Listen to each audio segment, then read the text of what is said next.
These are the mind-blowing AI conversations ever on Joe Rogan Podcast. Episode 2404. Elon Musk explains an AI future with no jobs, universal income, and endless human freedom. So you anticipate a basic income from that the economy will boost to such an extent that a high income would be available to almost everybody. So we'd essentially eliminate poverty. In the benign scenario, yes. And the funniest thing is, even though like the socialists and the Marxists are in opposition to a lot of your ideas, but if this gets implemented and you really can achieve universal high income, that's the greatest socialist solution of all time. Like literally no one will have to work. Correct. But like I said, so there is a benign scenario here, which I think probably people will be happy with if as long as we achieve it, which is sustainable abundance, which is if everyone can have if you ask people like, what's the future that you want, Right. I think a future where we haven't destroyed nature, like we have the national parks, we have the Amazon rainforest still there. We haven't paved the rainforest. Like the natural beauty is still there, but people have, nonetheless, everyone has abundance. Everyone has excellent medical care. Everyone has whatever goods and services they want. And we would essentially it kind of sounds like heaven. It sounds like basically. it is like the ideal socialist utopia, and this idea that the only thing you should be doing with your time is working in order to pay your bills and feed yourself sounds kind of archaic, considering the kind of technology that's at play. Yeah. Like a world where that's not your concern at all anymore. Everybody has money for food. Everybody has abundance. Everybody has electronics in their home. Everybody essentially has a high income. Now you can kind of do whatever you want. And your day can now be exploring your interests, doing things that you actually enjoy doing. Your purpose just has to shift. So instead of, I'm a hard worker and this is what I do and that's how I define myself. No, now you can fucking golf all day. You can, whatever it is that you enjoy doing can now be your main pursuit. Yeah. Well, that sounds crazy good. Yeah, that's So the best- that's the benign scenario that we should The be aiming best for. ending to the movie is actually pretty good. Yes. I think there is still this question of meaning, of like making sure people don't lose meaning. So hopefully they can find meaning in ways that are that's not derived from their work. And purpose. Purpose for things that you find things that you do that you enjoy. But there's a lot of people that are independently wealthy that spend most of their time doing something they enjoy. Right. And that could be the majority of people. It's pretty much everyone. But we'd have to rewire how people approach life, which seems to be like acceptable because you're not asking them to be enslaved. You're exactly asking them the opposite. Like no longer be burdened by financial worries. Now, go do what you like. Yes. Go fucking test pizza. Do whatever you want. Pretty much. So that's probably the best case outcome. That sounds like the best case outcome, period, for the future. If you're looking at like how much people have struggled just to feed themselves all throughout history, food, shelter, safety. If all of that stuff can be fixed, like how much would you solve a lot of the crime if there was a universal high income? Just think of that. Like how much of crime is financially motivated? The greater percentage of people that are committing crimes live in poor, disenfranchised neighborhoods. So if there's no such thing anymore, if you really can achieve universal high income, it sounds like a utopian. Yes. I think some people may commit crime because they like committing crime. Sure. Some amount of that is they just There's enjoy a lot of it. wild people out there. Yeah. Yeah. And obviously they've become 40 years old living a life like that. Now all of a sudden universal high income is not going to completely stop their instincts. Yeah. I mean, I guess if you want to have like say read a science fiction book or some books that are probably inaccurate or the least inaccurate version of the future, I'd say I'd recommend the Ian Banks books called the Culture books. It's not actually a series. It's like a sci-fi books about the future. They're generally called the Culture books. Ian Banks Culture books. It's worth reading those. When did he write these?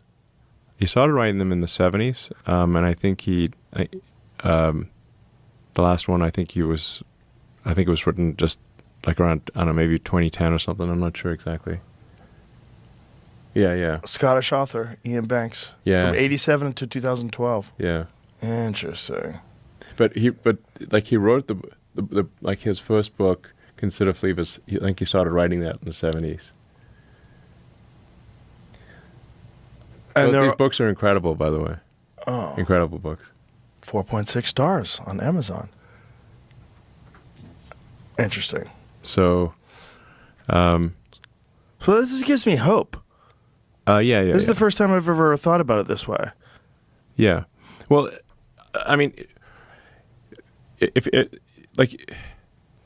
I'll often ask people, what is the future that you want? And they have to think about it for a second because, they're usually tied up in whatever their daily struggles are. But you say, what is the future that you want?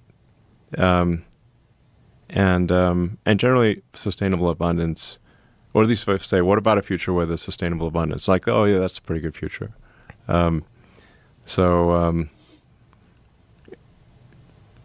that future is attainable with AI and robotics. But it's like I said, there's not every path is a good path. There's this, but I think if we push it in the direction of maximally truth-seeking and curious, then I think AI will want to take care of humanity and foster humanity. Episode number 1840. Joe Rogan and Mark Andreessen debate whether Google's AI is conscious or just mimicking humans. This Google engineer that has come out and said that he believes that the Google AI is sentient because it says that it is sad, it says it's lonely, it starts communicating, and Google is there. It seems like they're in a dilemma in that situation. First of all, if it is sentient, does it get rights? Right. Like, does it get days off? Yep. I had this conversation with my friend Duncan Trussell last night, and he was saying, imagine if you have to give it rights. Mm-hmm. Like, does it get treated like a human being? Like, what is it? Mm-hmm. Well, I'll make it even a step harder. What if you copy it? Right. Now you've got two of them. Well, that was what I said to Ray Kurzweil. Ray Kurzweil was talking at one point in time about downloading consciousness into computers, and that he believes that inevitably will happen. Right. And my thought was like, well, what's going to stop someone from downloading themselves 1,000 times? Yeah, of course. Right. With some Donald Trump type character just wants 1 million Trumps out there, out there doing speeches. Yeah. Like, what would stop that? Yeah, exactly. So let's start with what this actually is today, which is I think which is very interesting, not well understood, but very interesting. So what Google and this other company OpenAI that are doing these kind of text bots that have the been in the news. What they do, it's a program. It's an AI program. It's basically it uses a form of math called linear algebra. It's a very well known form of math, but it uses a very complex version of it. And then basically what they do is they've got complex math running on big computers. And then what they do is they have what they call training data. And so what they do is they basically slurp in a huge data set from somewhere in the world, and then they basically train the math against the data to try to kind of get it up to speed on how to interact and do things. The training data that they're using for these systems is all text on the internet. Right. So, and all text on the internet increasingly is a record of all human communication, right? That's all the text on the internet. All the text on the internet. So, how does it capture all this stuff? Well, so Google's core business is to be the crawler.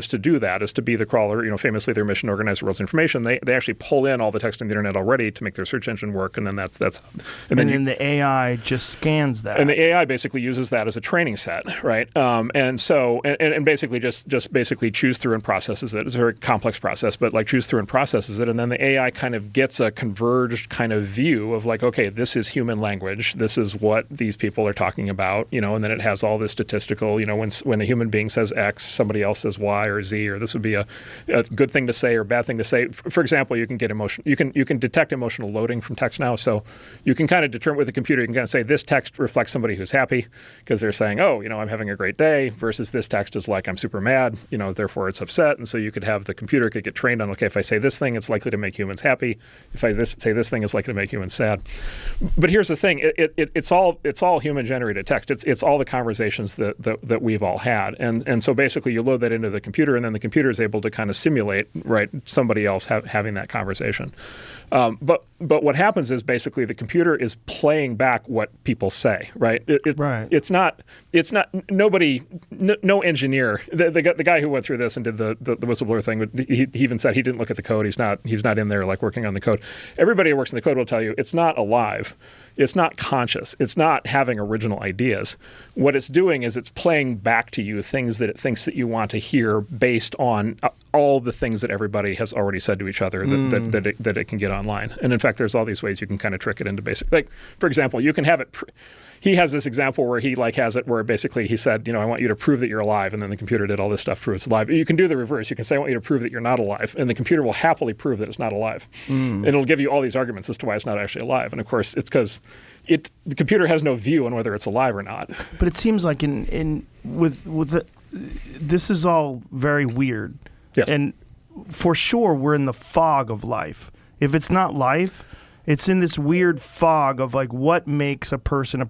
Like what makes an intelligent, thinking human being that knows how to communicate able to respond and answer questions? Well, it does it through cultural context. It does it through understanding language and having been around enough people that have communicated in a certain way that it emulates that. Right. Yeah, so this is the real question. So this is where I was headed. The real question is, what does it mean for a person to think? Right. Like, that's the real question. And so let's talk about, there's something called the Turing test, right, which is a little bit more famous now because the movie they made about Alan Turing. So the Turing test, basically, in its simplified form, the Turing test is basically you're sitting in a computer terminal, you're typing in questions, and then the answers are showing up on the screen. There's a 50% chance you're talking to a person sitting in another room who's typing the responses back. There's a 50% chance you're talking to a machine. You don't know, right? You're the subject. And you can ask the entity on the other end of the connection any number of questions, right? He or she or it will give you any number of answers. At the end, you have to make the judgment as to whether you're talking to a person or talking to a machine. The theory of the Turing test is when a computer can convince a person that it's a person, then it will have achieved artificial intelligence, right? Then it will be as smart as a person. But that begs the question of like, okay, like how easy are we to trick? Right. Like, and in fact, and so actually, it turns out what's happened. This is actually true. What's happened is actually there have been chatbots that have been fooling people in the Turing test now for several years. The easiest way to do it is with a sex chatbot, because they're the most gullible when it comes to sex. Specifically to men, of course. I bet women are like way less gullible. Women probably fall for it a lot less, but men, like you get a man on there with a sex chatbot, like the man will convince himself he's talking to a real woman like pretty easily, even when he's not. Right. And so just think of this as a slightly more, you could think about this as a somewhat more advanced version of that, which is, look, if it's an algorithm that's been optimized to trick people, basically, to convince people that it's real, it's going to pass the Turing test, even though it's not actually conscious, meaning it has no awareness, it has no desire, it has no regret, it has no fear, it has none of the hallmarks that we would associate with being a living being, like much less a conscious being. And so this is the twist, and this is where I think this guy at Google got kind of strung up a little bit, or held up, the computers are going to be able to trick people into thinking they're conscious, like way before they actually become conscious. And then there's just the other side of it, which is like we have no idea. We don't know how human consciousness works. Like we have no idea how the brain works. We have no idea how to we have no idea how to do any of this stuff on people. The most advanced form of medical science that understands consciousness is actually anesthesiology, because they know how to turn it off.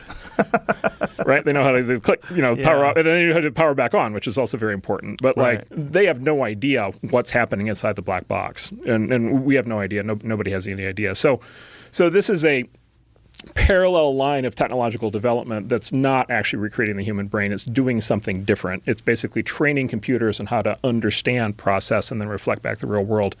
It's very valuable work because it's going to make computers a lot more useful. For example, self-driving cars. This is the same kind of work that makes a self-driving car work. Yeah. Right? So this is very valuable work.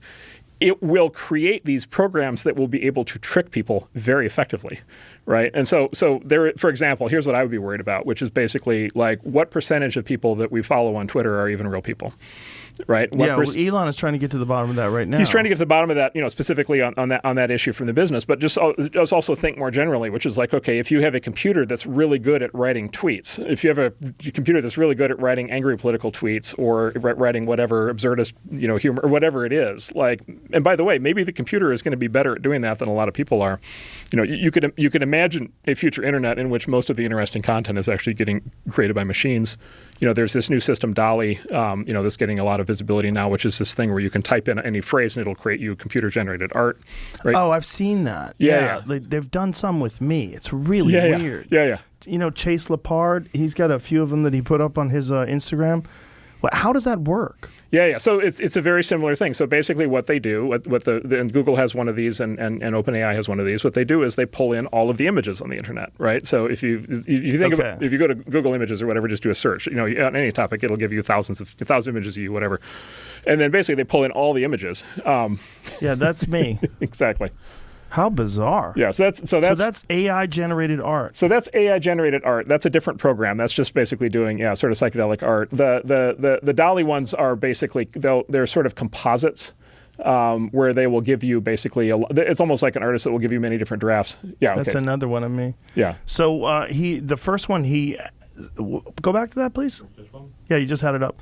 It's what does it say? It said, Joe Rogan facing the DMT realm, insanely detailed, intricate, hyper masculinist, dark, elegant, ornate, luxury, elite, horror, creepy, ominous, haunting, moody, dramatic, volumetric, light, 8K render, 8K post, hyper details. So they say that, and then they enter all this stuff in, and this is what comes out? And this is what comes out. Now, holy shit. Yes.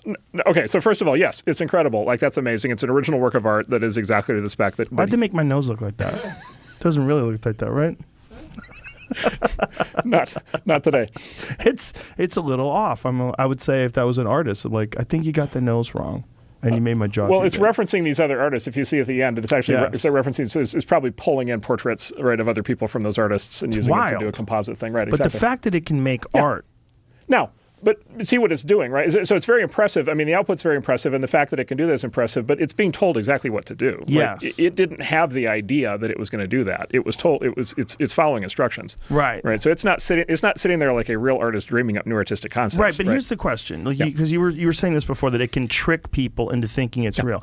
How do we know what is alive? So but this is the question. Like, if it can, what is a human consciousness interacting with another human consciousness? Yep. I mean, it is data. Yep. It is the understanding of the use of language, inflection, tone, the vernacular that's used in whatever region you're communicating with this person in to make it seem as authentic and normal as possible. Right. And you're doing this back and forth like a game of volleyball, right? Yep. This is what language is and a conversation is. If a computer's doing that, well, it doesn't have a memory. Well, but it does have memory. Yeah. Well, it doesn't have emotions. Is that what we are? I don't know. Because if that's what we are, then that's all we are. Well, because the only difference is emotion and maybe biological needs, like the need for food, the need for sleep, the need for for touch and love and all the weird stuff that makes people, the emotional stuff. But if you extract that, the normal interactions that people have on a day-to-day basis, it's pretty similar. Yeah. Well, so here would be the way to think about it is like, what's the difference between an animal and a person, right? Like, why do we grant people rights that we don't grant animals rights? And of course, that's a hot topic of debate because there are a lot of people who think animals should have more rights. But fundamentally, we do have this idea. We have this idea of what makes a human distinct from a horse or a dog, right? Is self-awareness, right? A sense of self, a sense of self being conscious. Right. I Descartes. I think, therefore I am. Right. Right. And so at least we have this concept, this philosophical concept of consciousness being something that involves self-awareness. Like the computer is like I told you, the computer is quite capable of telling you it has self-awareness. Yeah. It's also quite capable of telling you it doesn't.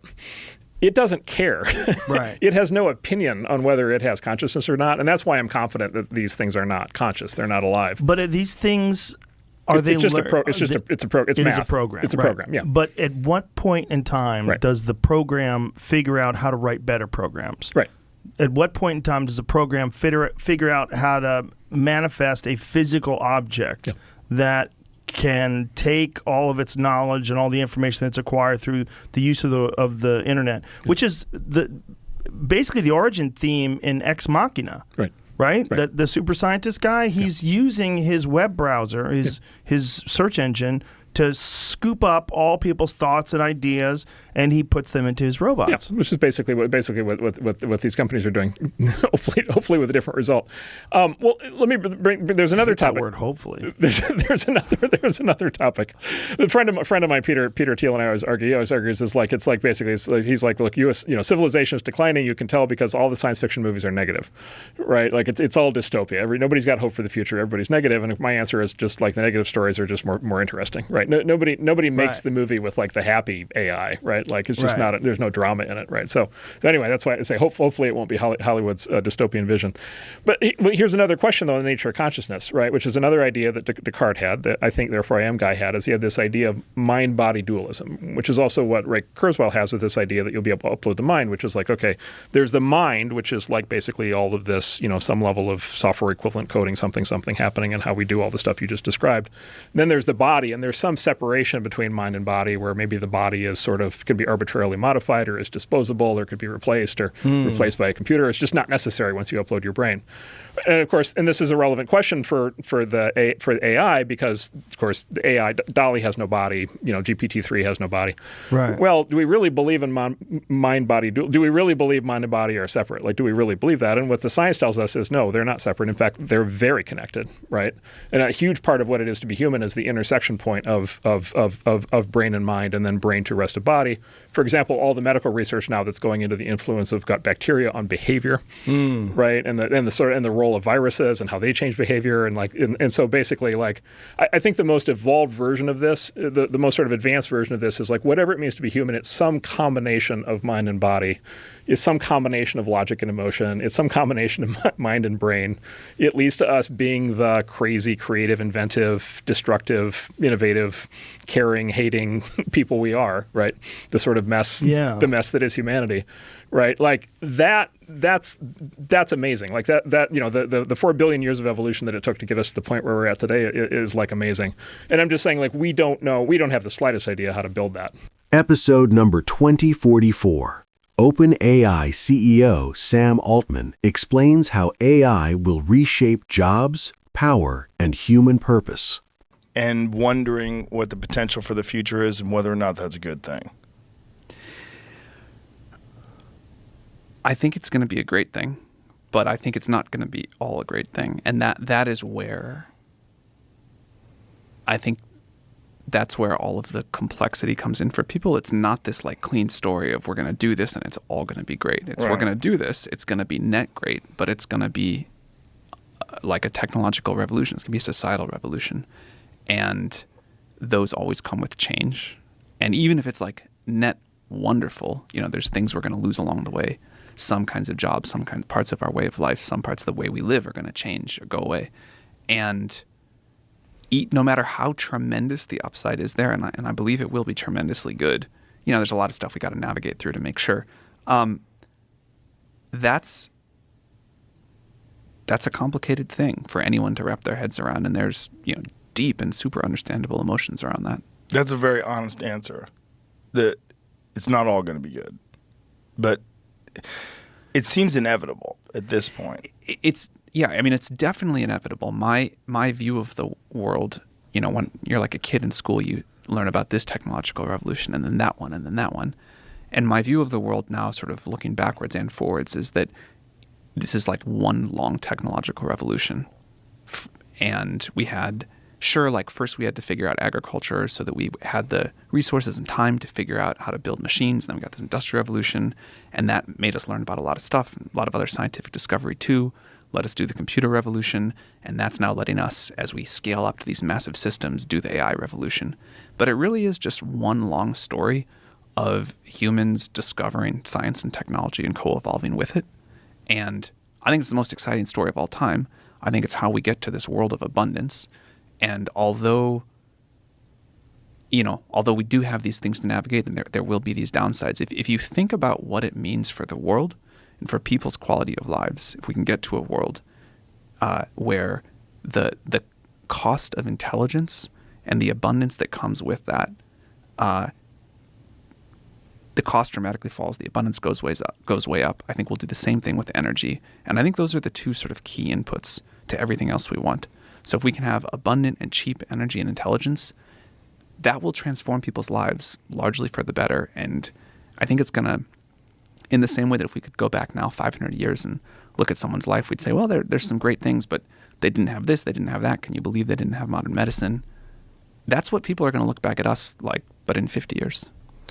When you think about the people that currently rely on jobs that AI will replace, when you think about whether it's truck drivers or automation workers, people that work in factory assembly lines, what, if anything, what strategies can be put to mitigate the negative downsides of those jobs being eliminated by AI? So I'll talk about some general thoughts, but I find making very specific predictions difficult because the way the technology goes has been so different than even my own intuitions, or certainly than my own intuitions. Maybe we should stop there and back up a little. What were your initial thoughts? If you had asked me 10 years ago, I would have said, first, AI is going to come for blue-collar labor, basically. It's going to drive trucks and do factory work, and, it'll handle heavy machinery. Then maybe after that, it'll do, like, some kinds of cognitive labor, but not, it won't be off doing what I think of personally as the really hard stuff. It won't be off proving new mathematical theorems. It won't be off, discovering new science. Won't be off writing code. And then eventually, maybe last of all, maybe never, because human creativity is this magic special thing. Last of all, it'll come for the creative jobs. That's what I would have said. Now, it looks to me like, and for a while, AI is much better at doing tasks than doing jobs. It can do these little pieces super well, but sometimes it goes off the rails. It can't keep like very long coherence. So people are instead just able to do their existing jobs way more productively. But you really still need the human there today. And then B, it's going exactly the other direction. It could do the creative work first, stuff like coding second. They can do things like other kinds of cognitive labor third. And we're the furthest away from like humanoid robots. So back to the initial question. If we do have something that completely eliminates factory workers, completely eliminates truck drivers, delivery drivers, things along those lines, that creates this massive vacuum in our society. So I think there's things that we're going to do that are good to do but not sufficient. So I think at some point we will do something like a UBI or some other kind of like very long-term unemployment insurance something, but we'll have some way of giving people, like redistributing money in society as a cushion for people as people figure out the new jobs. But, maybe I should touch on that. I'm not a believer at all that there won't be lots of new jobs. I think human creativity, desire for status, wanting different ways to compete, invent new things, feel part of a community, feel valued, that's not going to go anywhere. People have worried about that forever. What happens is we get better tools and we just invent new things and more amazing things to do. And there's a big universe out there. And I think, I mean that like literally, in that there's like space is really big, but also there's just so much stuff we can all do if we do get to this world of abundant intelligence where you can sort of just think of a new idea and it gets created. But again, that doesn't, to the point we started with, that doesn't provide like great solace to people who are losing their jobs today. So saying there's going to be this great indefinite stuff in the future, people are like, what are we doing today? So, I think we will as a society do things like, UBI and other ways of redistribution, but I don't think that gets at the core of what people want. I think what people want is like agency, self-determination, the ability to play a role in architecting the future along with the rest of society, the ability to express themselves and create something meaningful to them. And also, I think a lot of people work jobs they hate, and I think we as a society are always a little bit confused about whether we want to work more or work less. But somehow that we all get to do something meaningful and we all get to play our role in driving the future forward. That's really important. And what I hope is as those long-haul truck driving jobs go away, which, people have been wrong about predicting how fast that's going to happen, but it's going to happen. We figure out not just a way to solve the economic problem by like giving people the equivalent of money every month, but that there's a way that, and we've had a lot of ideas about this, there's a way that we like share ownership and decision making over the future. A thing I say a lot about AGI is that everyone realizes we're going to have to share the benefits of that, but we also have to share like the decision making over it and access to the system itself. Like I'd be more excited about a world where we say, rather than give everybody on Earth like 1/8 billionth of the AGI money, which we should do that too, we say you get like 1/8 billionth of a 1/8 billionth slice of the system. You can sell it to somebody else. You can sell it to a company. You can pool it with other people. You can use it for whatever creative pursuit you want. You can use it to figure out how to start some new business. And with that, you get sort of like a voting right over how this is all going to be used. And so the better the AGI gets, the more your little 1/8 billionth ownership is worth to you. We were joking around the other day on the podcast where I was saying that what we need is an AI government. We should have an AI president and have AI just run make all the things. decisions? Yeah, have something that's completely unbiased, absolutely rational, has the accumulated knowledge of the entire human history at its disposal, including all knowledge of psychology and psychological study, including UBI, because that comes with a host of, pitfalls and issues that people have with it. So I'll say something there. I think we're still very far away from a system that is capable enough and reliable enough that any of us would want that. But I'll tell you something I love about that. Someday, let's say that thing gets built. The fact that it can go around and talk to every person on Earth, understand their exact preferences at a very deep level, how they think about this issue and that one and how they balance the trade-offs and what they want, and then understand all of that and like collectively optimize for the collective preferences of humanity or of citizens of the U.S., that's awesome. As long as it's not co-opted, right? Our government currently is co-opted. That's for sure. We know for sure that our government is heavily influenced by special interests. If we could have an artificial intelligence government that has no influence, nothing has influence on it. What a fascinating idea. It's possible.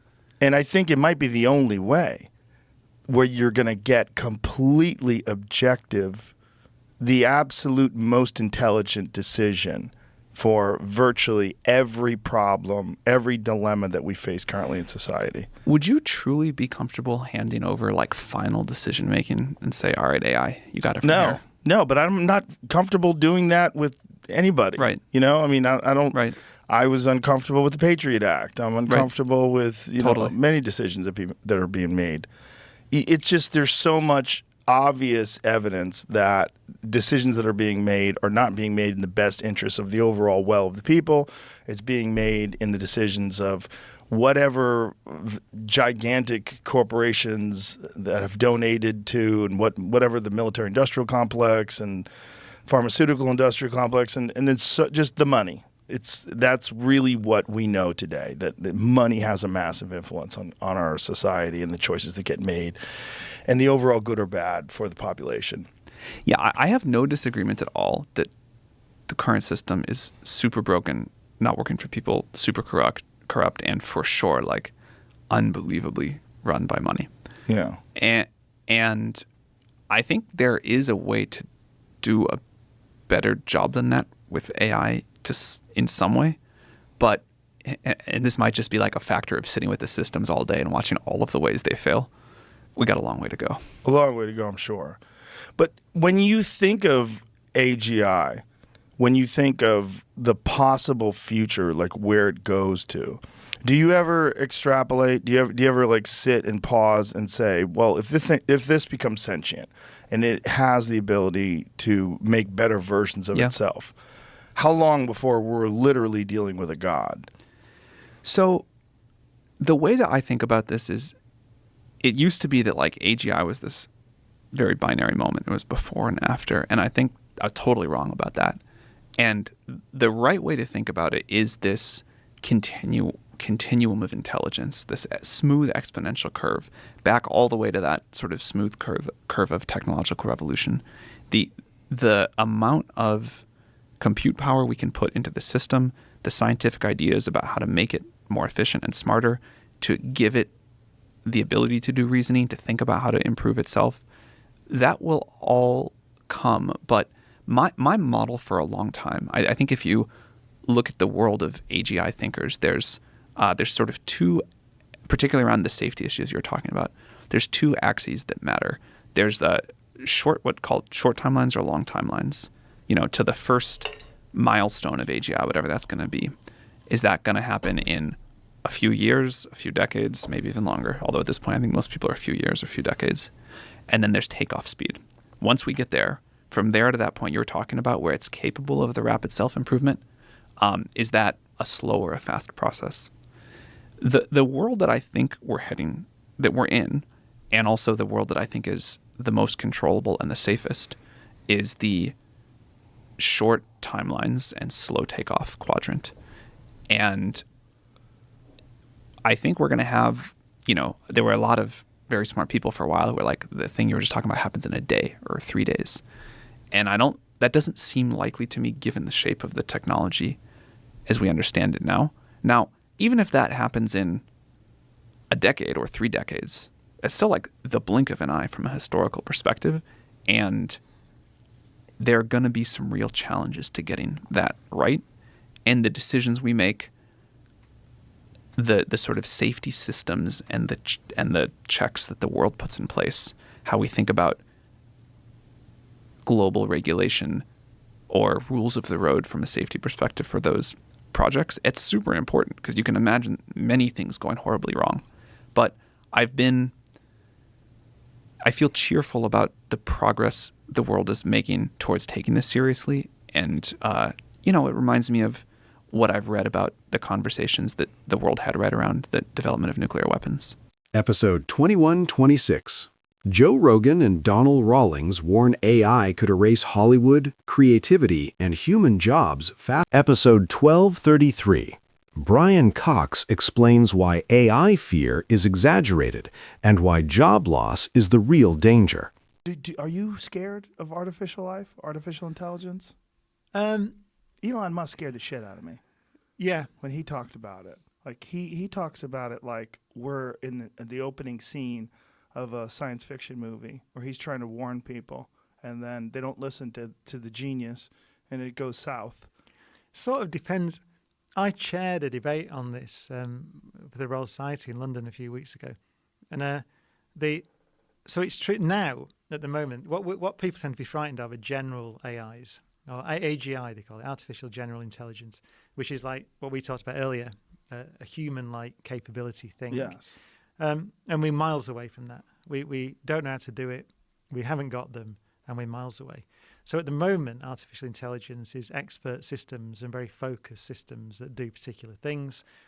You can be scared of them in a limited economic sense because they're going to displace people's jobs. And actually, interestingly, in this panel discussion we had, it's going to be like what you might call middle-class jobs in the UK, so white-collar jobs. It's not why people are interested in universal basic income, to sort of replace money that's going to be lost, because there will be no jobs for all these people. Otherwise, we have just a mass catastrophe. Yeah, they're very good. Someone said that these systems, artificial intelligence systems at the moment, are very good at doing things like lawyers' work. So they're very good at reading contracts and things like that. So it's interesting because it's a revolution. It's not like the Industrial Revolution where it's manual labor that gets hit. necessarily. This is kind of interesting because it hits that kind of intermediate level that usually escapes. So you're right. One of the answers is to tax. There was an example was a robot tax. So in a car factory, you say to the manufacturer, well, okay, you can have a robot, but you pay the robot the same as you pay a person. And then that money goes into funding universal basic income or something like that. So I think there's got to be an economic change because these systems will be there.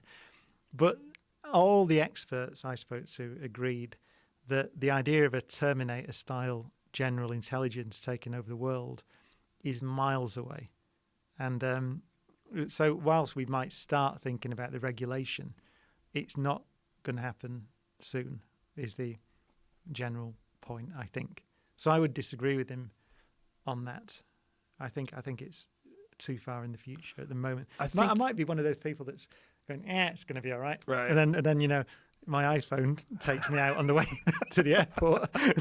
Yeah. That's the thing. I mean, it's our choice at the moment, isn't it? I mean, don't give your iPhone a laser. Right. For example, and it doesn't matter Right. if it goes crazy and tries to take over the world. I know that's a bit facetious because he would say they could take over power grids and all that kind of stuff. Yes. I guess, but Well, it's these concepts that are really hard to visualize, like sort of Kurzweil's idea of the exponential increase of technology leading us to a point in the near future where you're going to be able to download your consciousness into a computer. You talk to computer experts, they're like, there's no way, we're miles away from that. yeah, or neuroscientists. Yes. Neuroscientists Yeah. go, you No way. Yeah. one brain cell probably we can't. But Kurzweil's convinced that what's going to happen is that as technology increases, it increases in this wildly exponential way where we really can't visualize it. We can't even imagine how much advancement will take place over 50 years. But in those 50 years, something's going to happen that radically changes our idea of what's possible. And I think Elon shares this idea as well, that it's going to sneak up on us so quickly that when it does go live, it'll be too late. Yeah.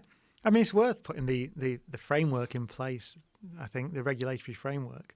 Even as you said, for the more realistic problem, which is people's jobs are going to get displaced. Yes. And there's a great... I was at a thing and someone said, I can't remember who it was, but they said that it was a politician, the job of the innovation system is to create jobs faster than it destroys them.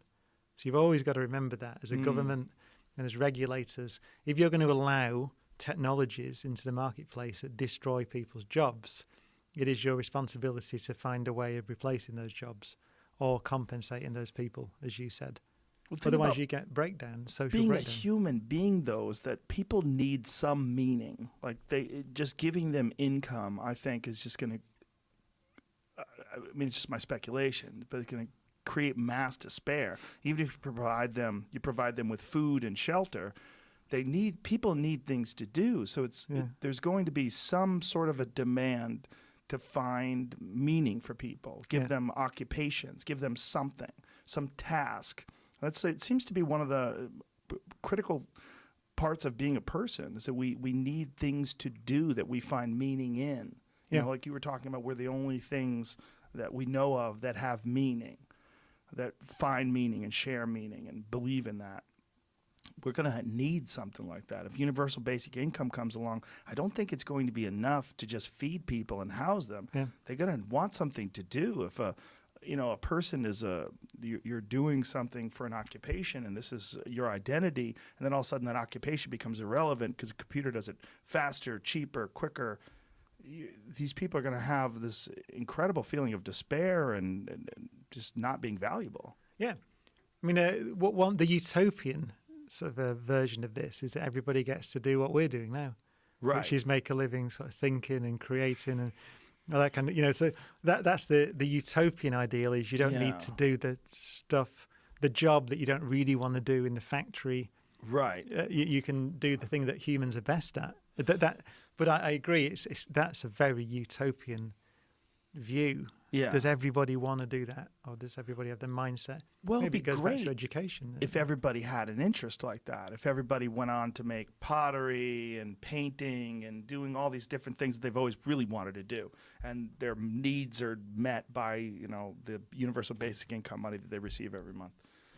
But boy, there's a lot of people I don't think have those desires or needs, and to sort of force it onto them at age 55 or whatever it's going to be. Yeah. Seems to be very, very difficult. Yeah, Yeah. I agree. I agree. Yeah. It's a big challenge. But I think that in concept, at least, it's inevitable that we do have some sort of an artificial intelligence that resembles us, or that resembles something like Ex Machina, if people choose to create that. I mean, choose to create it in our own image. But that's very godlike, isn't it? God created us in His own image. Yeah, and again, yeah, I don't know. When I talk to people in the field, as you probably have, most of them say, "Don't know how to do it." Yeah, it's really right. It's going to be miles away. So maybe I'm hiding my head in the sand a bit, but I don't think so. I think we'll know it when. I don't think anyone's going to do it accidentally. Right. So I don't think it's just suddenly going to be upon us. I think we will see ourselves acquiring that capability. We'll see ourselves getting close. We'll see those systems beginning to emerge, and then we'll think about it. I think 200 years ago, if you wanted a photograph of something, you want a picture of something, you had to draw it. I mean, there was no photography 200 years ago. Yeah. I mean, just think of that. It's almost inconceivable. No automobiles, no photography. Yeah. What was automobile? Maybe there was some sort of machines that drove people around, right? Something close. There was 200 years trains ago. earlier than that, right? You go back 500 years, you have almost nothing. Yeah. It's crazy. Oh, we've been quick. It's so fast. It's so fast. I mean, and then what we're doing right now, there's people right now in their car that are streaming this. So they're in their car and they're listening as they're driving on the road. Maybe they have a Tesla. Maybe they have an electric car. They're driving down the road, streaming two people talking, where it's ones and zeros that are broken down into some audible form, and you can listen to it in your car. That is bananas. Yeah, I agree. We've been quick. So quick. Well, think of the world. The internet. I mean, it's not long. I mean, I remember it being invented. Yeah. In episode 2156, Why Does ChatGPT Claim It's Suffering?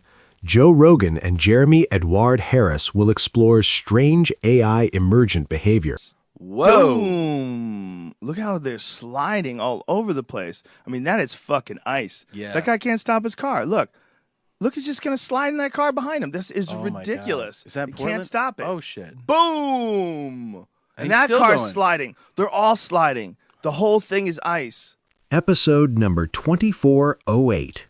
If AI creates universal wealth, what gives humans purpose?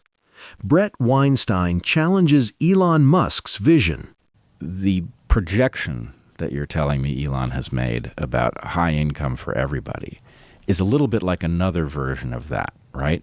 It's like, okay, well, sex became relatively easy to access as a result of reliable birth control plus abortion.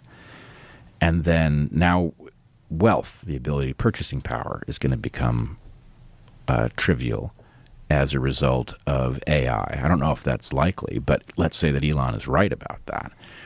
Well, okay, then what exactly is supposed to structure your orientation to the universe? What is supposed to give you purpose? If it's not producing kids and protecting them from the horrors of the world and making them strong so that they can go out into it and accomplish important things of their own, and it's not creating wealth so that you will be rewarded and that your spouse will smile on you, whatever it is, then what is human purpose? I think this is a terrifying prospect, that everything might be taken care of for us and leave human beings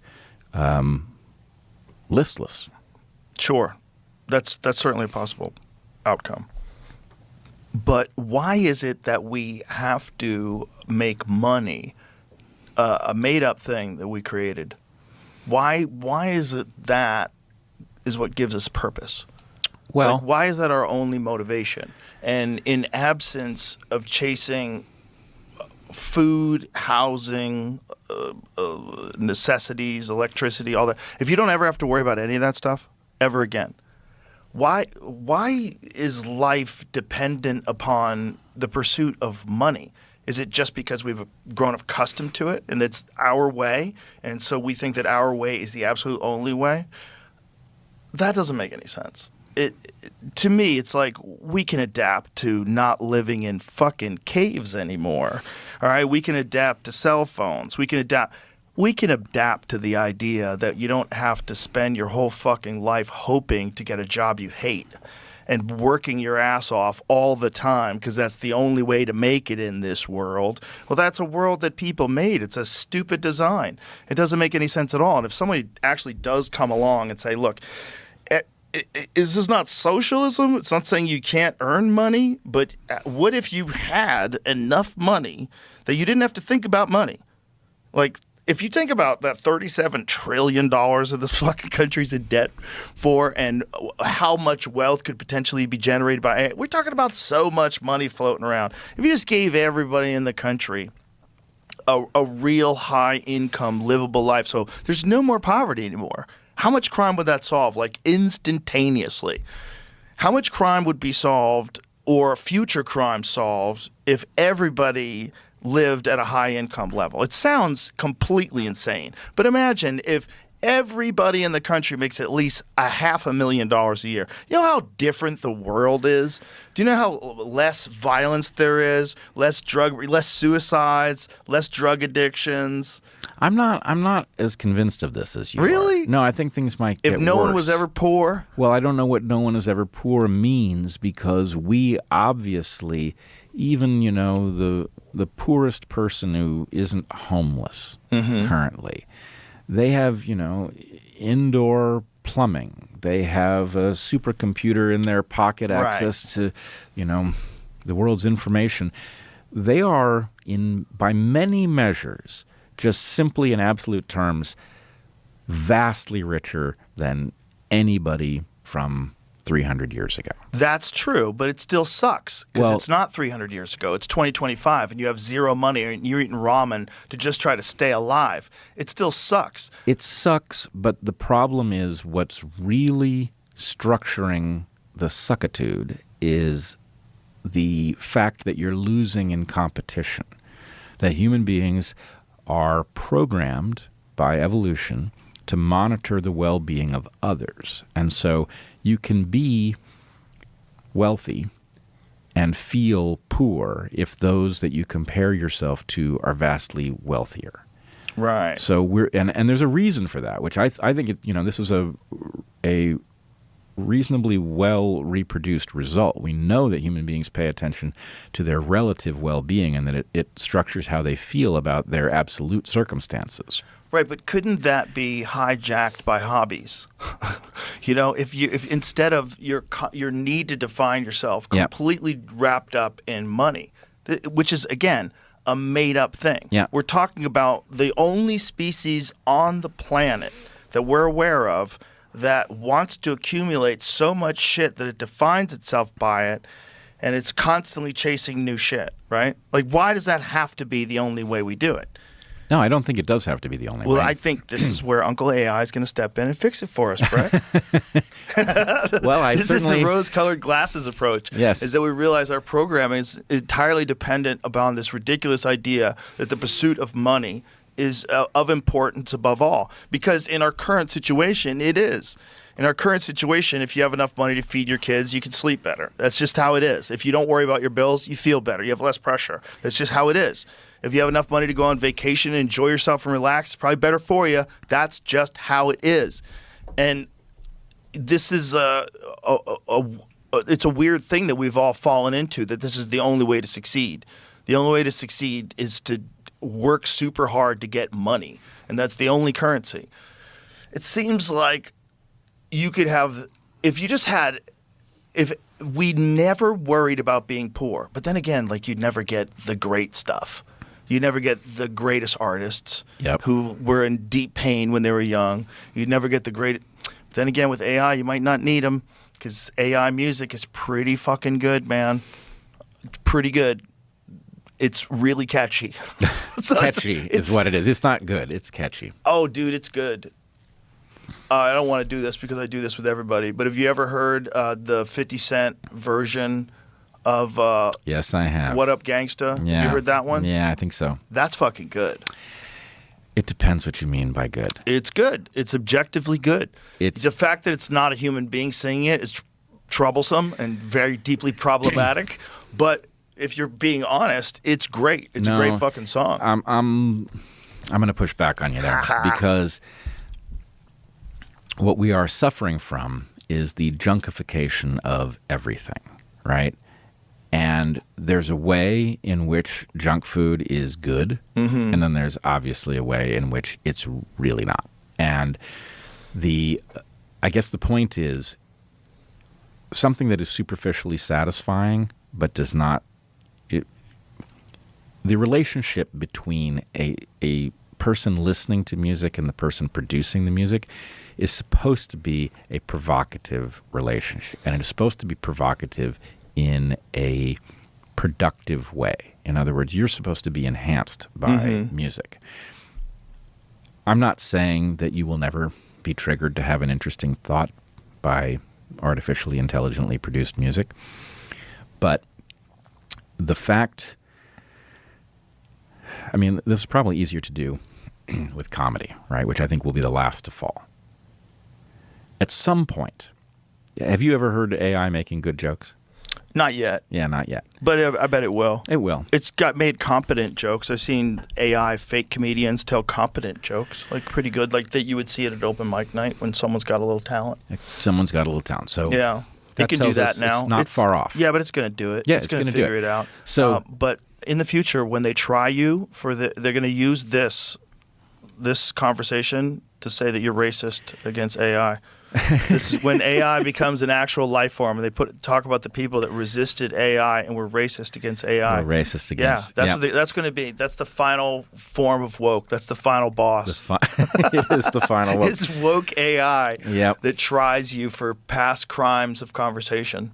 Right. Where you described AI in a very negative and unreasonable light and actually inaccurate, and that words are violence. I'm going to ask you to edit this section out. Imagine if that comes true. I mean, that sounds like a crazy prediction, but crazier predictions have been made. But all right, let's just say you and I both know that AI is going to be able to make jokes that are actually funny in some regard. But what if you remember the TV program Alf? Yes. Okay. I barely saw it, but I did once hear an interview with one of the writers who said that in the writer room, they had a term that they called humor-like substance, where for the half-hour show, they needed just one more joke that they could use to justify the use of the laugh track. It didn't have to actually be a funny joke. It just had to sound enough like a joke that when the laugh track was put on it, the people at home would feel that something funny had been said, right? So the AI, if it produces jokes that actually cause you to think, which is what a good joke does, it causes you to realize something that you didn't know that you knew or something along those lines, that's productive. And in fact, it can be very productive to have a room full of people come to that awareness simultaneously. Right, it's actually a galvanizing thing, and it has interesting impacts when you're the person in the room who didn't get it. Right, that's like a profound emotional experience. Right, or when you're the person who laughs at the wrong moment and you're out. Yeah, that's not good. Right, unless you're really confident. You have to be really confident that you see some humor in that that nobody else don't. saw. Well, yeah, I suppose that would work. But the point is, this is deep stuff in the human psyche, whose purpose we have not come to any agreement about. Right. At the point that the AI can make people laugh, but they don't necessarily know what they're laughing at, then that's a step down. That's like, have you seen these, I don't know who's doing it, but there's somebody who has been experimenting with McDonald's hamburgers and seeing if they rot. And the answer is they don't, right? Guess what you just discovered? That thing that's like pretty good food isn't food at all. Oh, right? I know that. Listen, Right. I'm aware. I feel about it that it is a real thing. You cannot deny it. And something is crafting this that is of a type of intelligence that we've never experienced before. And I'm looking at it as look, it exists. That genie's not going back in the bottle. Quite. I am a glass half full guy, and I'm going to enjoy myself in this life, and I'm going to enjoy some good AI music. It doesn't mean I'm not going to listen to some Sturgill Simpson or some Gary Clark Jr. or some fortifying, soul-filled songs that are written and sung by real human beings. Yeah, I'm going to do that too. I don't give a fuck. I'm here for fun. Well, but and that music is fun, and you're not stopping it, Brett. You can't like protest it, and this is awful, and I'm going to boycott it. You're going to miss out on some awesome jams. I'll tell you, man. When we're in the fucking green room at the mothership, and I put on "Hello Gangsta" before a show, and we're all like, "God damn, we heard that song 30 times." It's so good that it gets you fired up, and it achieves. It's not dehumanizing your perspective on art and causing you to only appreciate things that are created by a different life form and not by human beings. No, it's just doing its own thing, and it's a new thing. It doesn't mean I don't still love Bob Dylan. Well, but you have lived enough of a life before the AI era began that you can experiment with this thing. I think we can learn. I think everybody worries about this upcoming generation, and they all adapt and learn. And I think our kids are going to adapt and learn too. It's just like, what are they adapting and learning to? You can learn how to handle what's AI and what's real and why it's cool to go see a live performance. I don't know how you could say this, Joe, because we're not passing the test. Episode 2422. NVIDIA CEO Jensen Huang on Trump's genius and why the global AI race truly matters. It was the first time we spoke at SpaceX. SpaceX the first time. When you were giving Elon that crazy AI chip. Right, DGX Spark. Yeah. Ooh, that was a big moment. That was a huge moment. That felt crazy to be there. I was like watching these wizards of tech like exchange information and you're giving him this crazy device. And then the other time was I was shooting arrows in my backyard and randomly get this call from Trump, and he's hanging out with you. President Trump called, and I called you. Yeah, it's just we were talking about you. It's just we were talking about you. He was talking about the UFC thing he was going to do in his front yard. Yeah, and he pulls out. He's Jensen, look at this design. He's so proud of it. And I go, you're going to have a fight in the front lawn in the White House? He goes, yeah. Yeah, you're going to come. This is going to be awesome. And he's showing me his design and how beautiful it is. And he goes, and somehow your name comes up. He goes, do you know Joe? And I said, yeah, I'm going to be on his podcast. He goes, let's call him. He's like a kid. I know, let's call him. He's like a 79-year-old kid. He's so incredible. Yeah, he's an odd guy. Just very different. Like what you'd expect from him, very different than what people think of him, and also just very different as a president. A guy who just calls you or texts you out of the blue. Also, when he texts you, you have an Android, so it won't go through with you. But with my iPhone, he makes the text go big. Like, is that right? USA is respected again. Like all caps, and it makes the text enlarge. It's kind of ridiculous. Well, the one-on-one President Trump is very different. He surprised me. First of all, he's an incredibly good listener. Almost everything I've ever said to him, he's remembered. Yeah, people they only want to look at negative stories about him or negative narratives about him. You can catch anybody on a bad day. Like, there's a lot of things he does where I don't think he should do. Like, I don't think he should say to a reporter, quiet piggy. Like, that's pretty ridiculous. Also, objectively funny. I mean, it's unfortunate that it happened to her. I wouldn't want that to happen to her, but it was funny. Just ridiculous that the president does that. I wish he didn't do that. But other than that, like, he's an interesting guy. Like, he's a lot of different things wrapped up into one person, part of his charm, part of his genius is just he says what's on his mind. Yes. And which is like an anti-politician in a lot of ways. Right. So what's on his mind is really what's on his mind. And he's telling you what prefer. He believes. I do that some too. people. Some people would rather be lied to. Yeah, but I like the fact that he's telling you what's on his mind. Almost every time he explains something and he says something, he starts with you could tell his love for America, what he wants to do for America, And everything that he thinks through is very practical and very common sense, and, it's very logical. And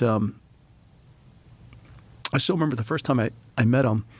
And so this was, I'd never known him, never met him before. And Secretary Lutnick called, and we met right at the beginning of the administration. And he told me what was important to President Trump, that United States manufactures onshore. And that was really important to him because it's important to national security. He wants to make sure that the important critical technology of our nation is built in the United States, and that we reindustrialize and get good at manufacturing again, because it's important for jobs. It just seems like common sense, right? Incredible common sense. And that was like literally the first conversation I had with Secretary Lutnick. And he was talking about how that he started our conversation with Jensen. This is Secretary Lutnick. And I just want to let you know that you're a national treasure. NVIDIA is a national treasure. And whenever you need access to the president, the administration, you call us. We're always going to be available to you. Literally, that was the first sentence. That's pretty nice. And it was completely true.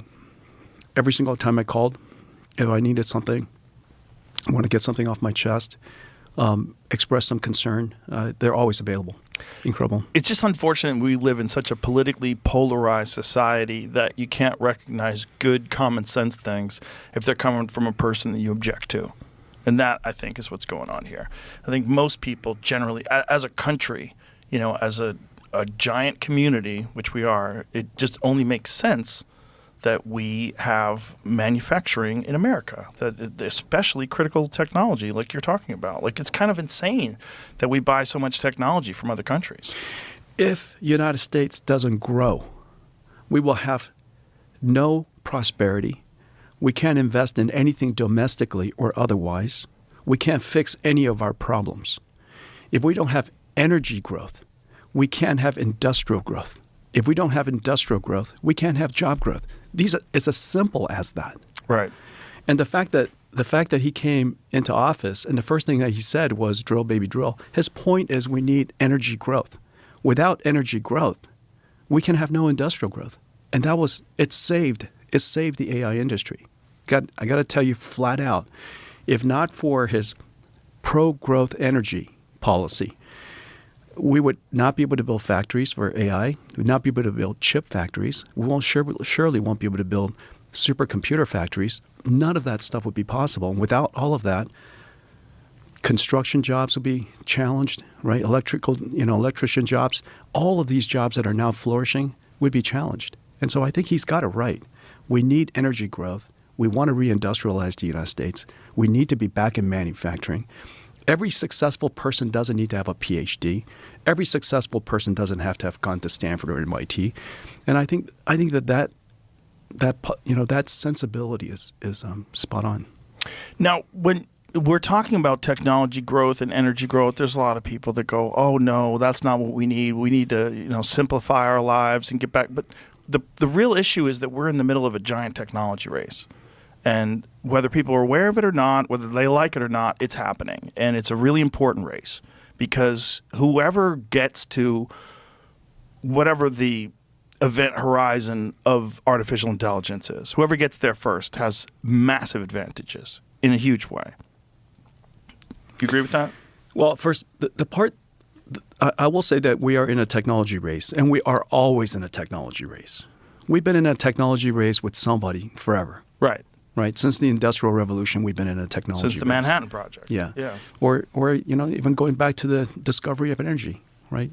The United Kingdom was where the Industrial Revolution was, if you will, invented, when they realized that they can turn steam and such into energy, into electricity.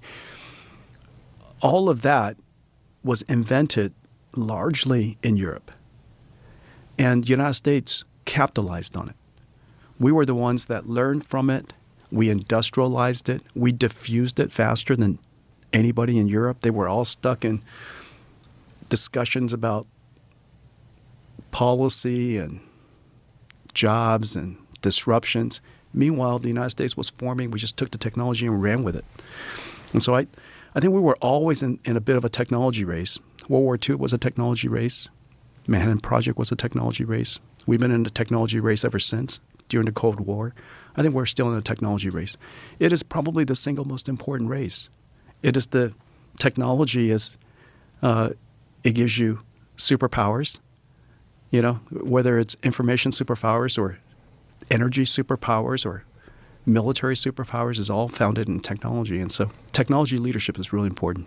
Well, the problem is if somebody else has superior technology, right? That's the issue. That's and right. It seems like with the AI race, people are very nervous about it. Like, Elon has famously said that it's like 80% chance it's awesome, 20% chance we're in trouble. And people are worried about that 20%, rightly so. I mean, if you had 10 bullets in a revolver and, you took out 8 of them, and you still have 2 in there and you spin it, you're not going to feel real comfortable when you pull that trigger. It's terrifying. Right. And when we're working towards this ultimate goal of AI, it's impossible to imagine that it wouldn't be of national security interest to get there first. The question is what's there. That was the part. What is there? Yeah, I'm not sure. And That's the problem. I don't think anybody really knows. That's crazy, though. Well, if I ask you, you're the head of NVIDIA. Yeah. If you don't know Yeah. what's there, who knows? Yeah, I think it's probably going to be much more gradual than we think. It won't be a moment. It won't be as if somebody arrived and nobody else has. I don't think it's going to be like that. I think it's going to be things that just get better and better and better and better, just like technology does. So you are rosy about the future. You're very optimistic about what's going to happen with AI. Obviously, will you make the best AI chips in the world? You probably better be. If history is a guide, we were always concerned about new technology. Humanity has always been concerned about new technology. There are always somebody who's thinking. There are always a lot of people who are quite concerned. We're quite concerned. And so if history is a guide, it is the case that all of this concern is channeled into making the technology safer. And so, for example, in the last several years, I would say AI technology has increased probably in the last 2 years alone, maybe 100x. Let's just give it a number. Okay? It's like a car 2 years ago was 100 times slower. So AI is 100 times more capable today. Now, how did we channel that technology? How do we channel all of that power? We directed it to causing the AI to be able to think, meaning that it can take a problem that we give it, break it down step by step. It does research before it answers, and so it grounds it on truth. It'll reflect on that answer, ask itself, is this the best, answer that I can give you? Am I certain about this answer? If it's not certain about the answer or highly confident about the answer, you'll go back and do more research. It might actually even use a tool, because that tool provides a better solution than it could hallucinate itself. As a result, we took all of that computing capability and we channeled it into having it produce a safer result, safer answer, a more truthful answer. Because as you know, one of the greatest criticisms of AI in the beginning was that it hallucinated. Right. And so if you look at the reason why people use AI so much today, is because the amount of hallucination has reduced. I use it I used it the whole trip over here. And so I think the capability, most people think about power and they think about, maybe as an explosion power. But the technology power, most of it is channeled towards safety. A car today is more powerful, but it's safer to drive. A lot of that power goes towards better handling. I'd rather have you have a 1,000 horsepower truck. I think 500 horsepower is pretty good. No, 1,000 better. I think 1,000 is better. I don't know if it's better, but it's definitely faster. Yeah, no, I think it's better. And you can get out of trouble faster. I enjoyed my 599 more than my 612. I think it was better. better, and more horsepower is better. My 459 is better than my 430. More horsepower is better. I think more horsepower is better. I think it's better handling. It's better control. In the case of technology, it's also very similar in that way. And so if you look at what we're going to do with the next 1,000 times of performance in AI, a lot of it is going to be channeled towards more reflection, more research, thinking about the answer more deeply. So when you're defining safety, you're defining it as accuracy. Functionality. Functionality. Yeah. Okay. It does what you expect it to do. And then you take all the technology and the horsepower, you put guardrails on it, just like our cars.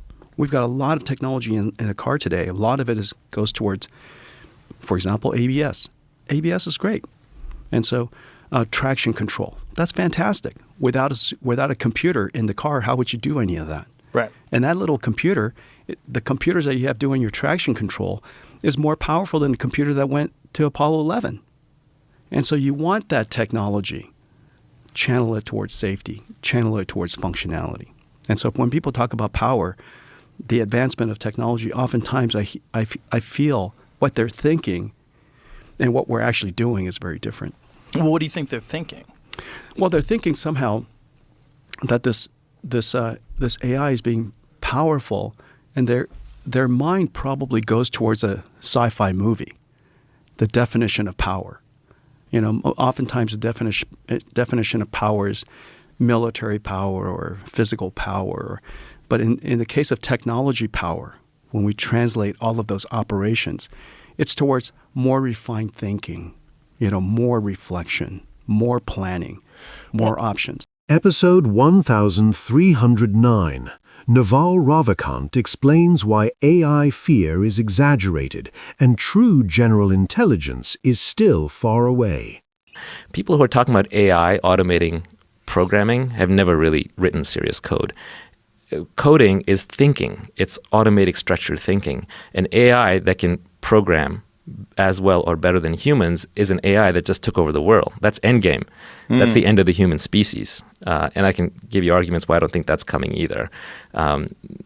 People who are thinking, and I know I take the opposite side from some very famous people in this debate, but we're nowhere near close to general AI. Not in our lifetimes. You don't have to worry about it. Even in our lifetimes?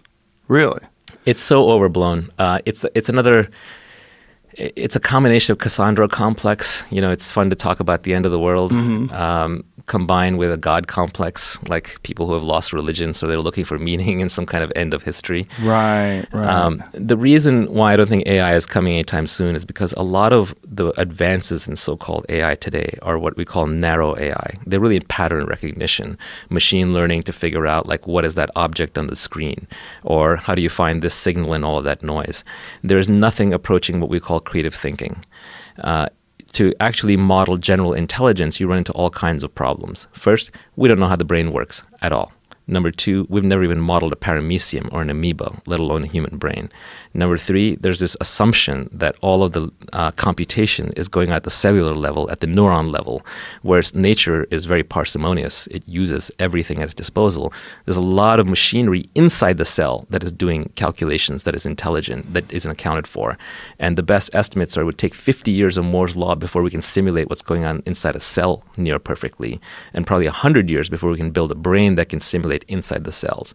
So putting it at saying that I'm just going to model a neuron as on or off and then use that to build a human brain is overly simplistic.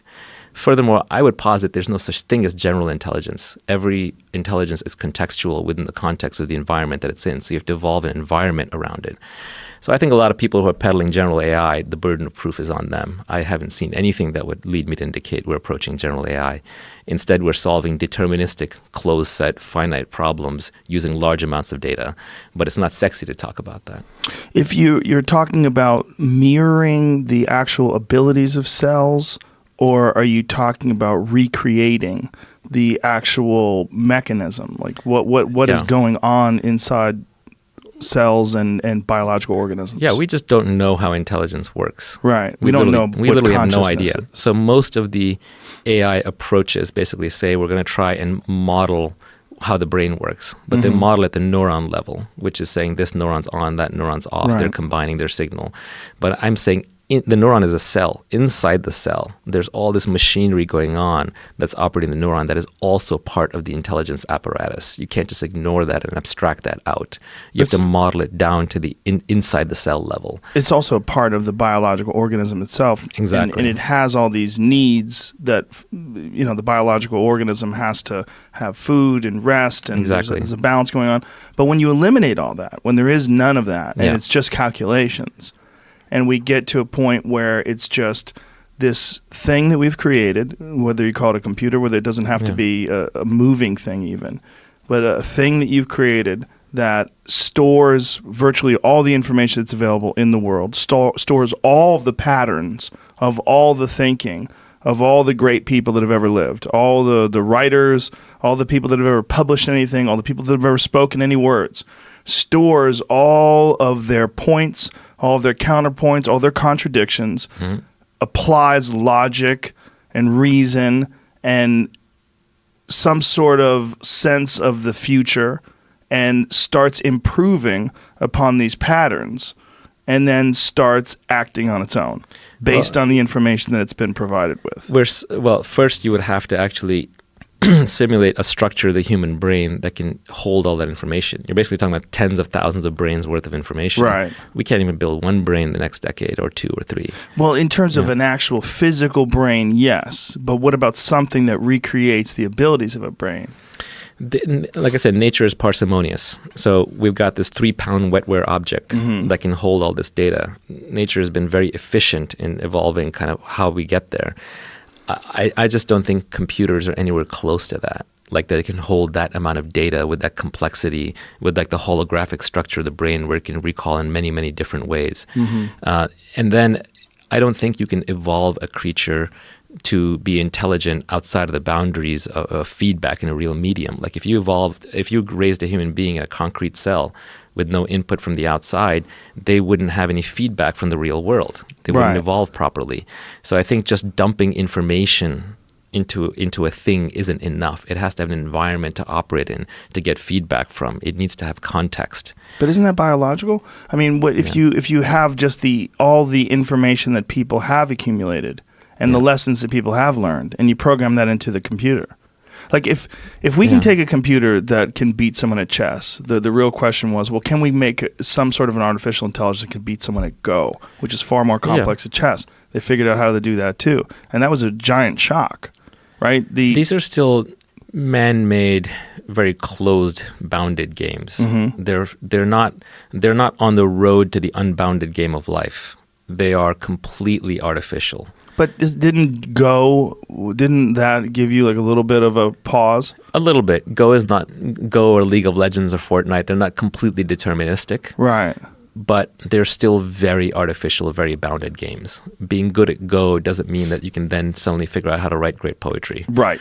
The creativity, for sure, is something that's creativity is the last frontier. So I do believe that automation over a long enough period of time will replace every non-creative job. Or every non-creative work. But that's great news. That means that all of our basic needs are taken care of, and what remains for us is to be creative, which is really what every human wants. Yeah. I mean, what are you doing right now? This is a creative job. Sure. Right? Episode number 2380. Jordan Jensen argues AI will benefit humanity, spark creativity, and push humans toward a strange future. 2345. Joe Rogan and Roman Yampolsky warn AI may dominate, erase meaning, and threaten